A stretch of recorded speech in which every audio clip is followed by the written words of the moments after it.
Bismillahirrahmanirrahim. Allahumma salli ala sayyidina Muhammad.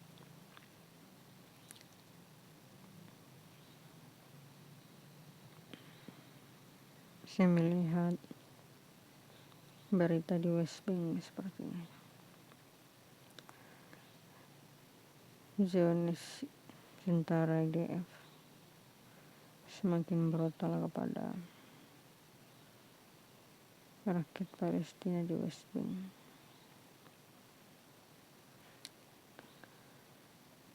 Di Wakanda juga banyak terjadi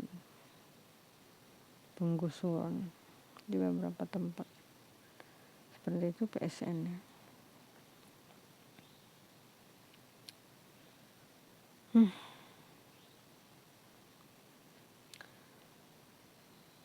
Sebenarnya aneh banget sebenarnya buat saya.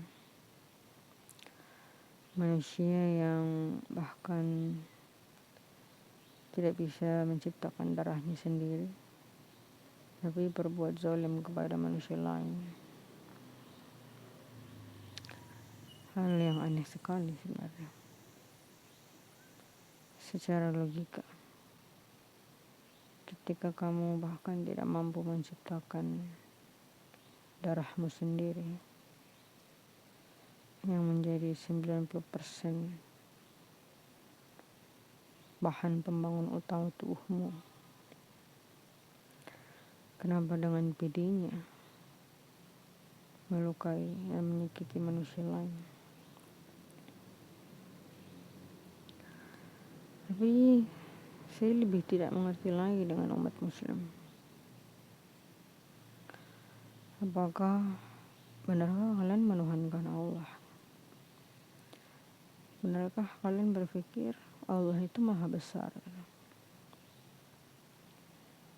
Terus kenapa kalian tidak mau memerangi kaum munafik itu yang jelas-jelas zalim, yang kezalimannya terpampang di HP kita nonton. Jelas-jelas dia memberikan profit ke Amerika, jelas-jelas dia memberikan profit ke PRC. Apakah kalian sangat mencintai harta dunia sampai-sampai tidak ingin mati karena berperang, membiarkan diri kita justru memberikan profit karena bermuamalah di bawah pemimpin munafik ini?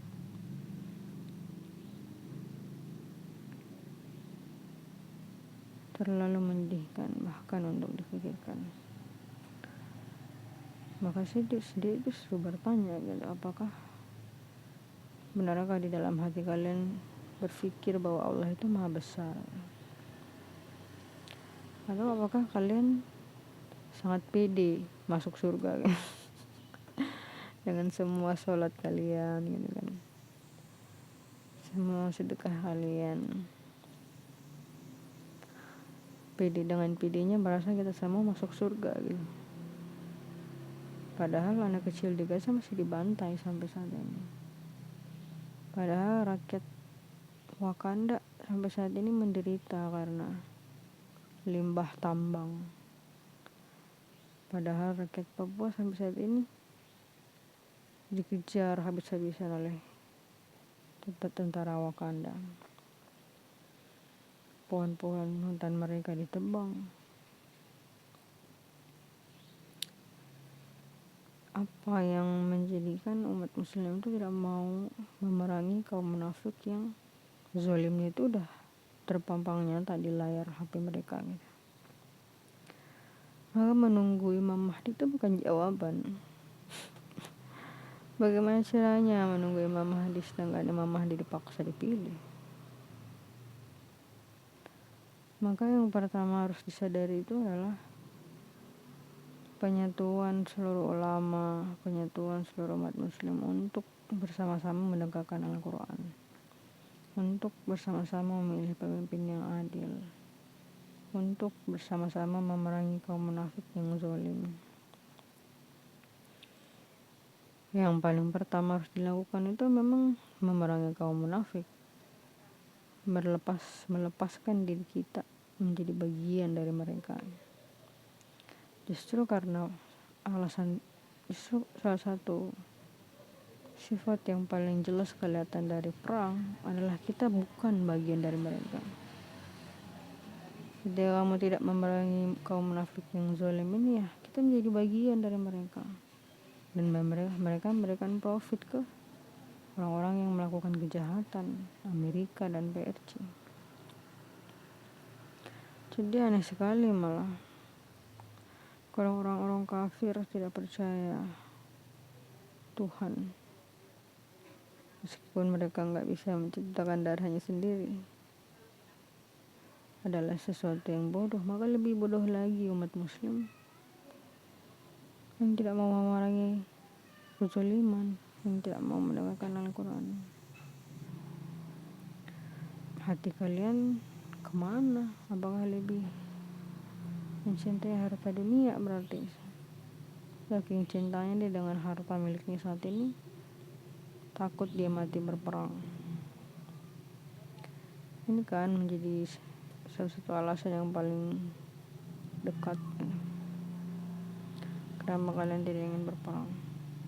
Banyak banget bikin alasan gitu kan. Saya bukan tentara. Kalau kalian bukan tentara dan kewajiban berperang kalian kasih ke tentara yang jelas-jelas melawan rakyat Papua, menindas rakyat Papua, mau tanggung dosanya.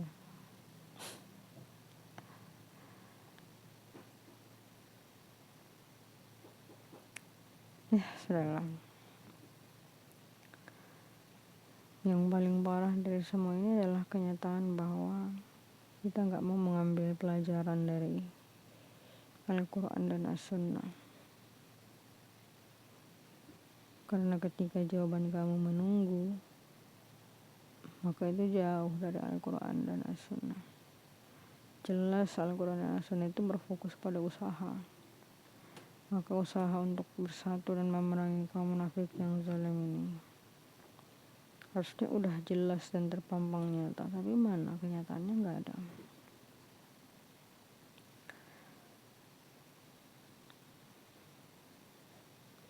Kalian biarkan ini membesar sampai menunggu meledak gitu.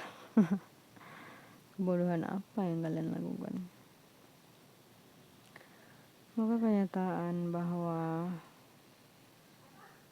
kita tidak benar-benar mencintai Allah dan Rasulnya itu kelihatan gitu. Justru karena kita gak mau memerangi kezaliman, gak mau memerangi kaum munafik yang zalim, bersikap lemah kepada mereka. Padahal nyata kezalimannya terpampang nyata.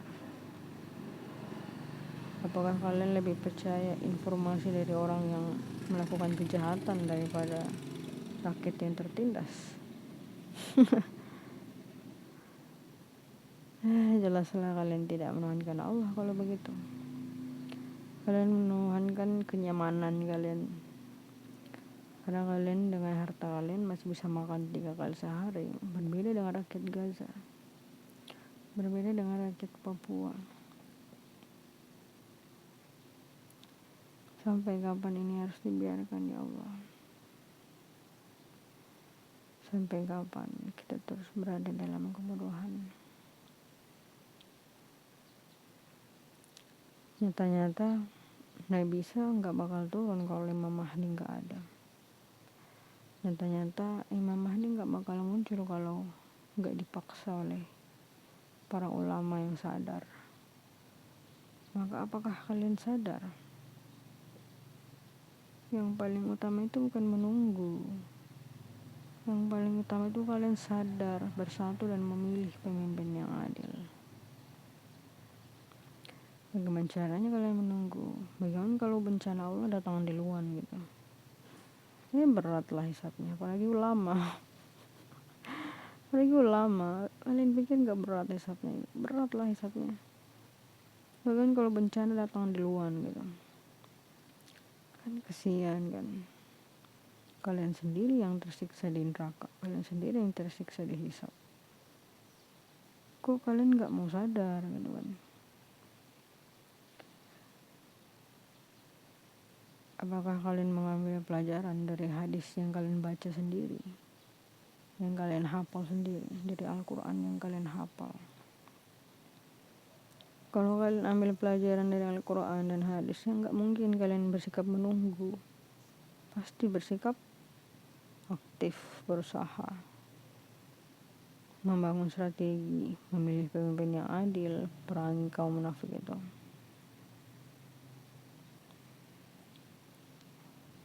Nggak ada hal yang lebih paling menyedihkan dari saat ini daripada sebuah kenyataan bahwa anak-anak Gaza tidak memiliki harapan untuk menjadi dewasa. Wallahu a'lam.